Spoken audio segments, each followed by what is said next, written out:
I hope that kind of paints a picture for you because, Dan Lin has gotten a lot of scrutiny this season, which, I get.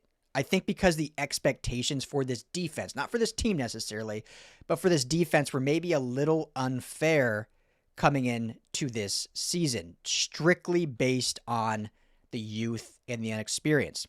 And I've said this before, so if you've heard already, I apologize, I'm repeating it. But when you look at this USC defense versus last year's USC defense, the talent and ceiling is much higher. The talent of these young guys, they're, blue chip players, higher talent, higher ceiling, but there's going to be growing pains. When you look at last year's defense, it had a much lower ceiling, but a much higher floor. That's just the reality of where this defense is this year. And I think that is why we've seen somewhat of a regression, but also we've seen what the future can be in these 3 straight second halves.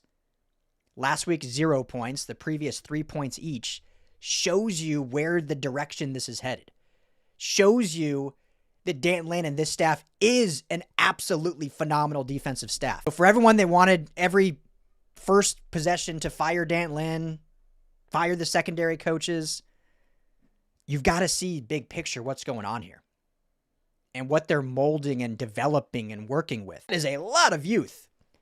And if that doesn't excite you for how they are developing and adapting, just think about that when on the second possession of the game, you're calling for everyone to be fired. So there's a lot to be excited about this defense. Who is in the building? Obviously, the 26 class that's going to be coming in.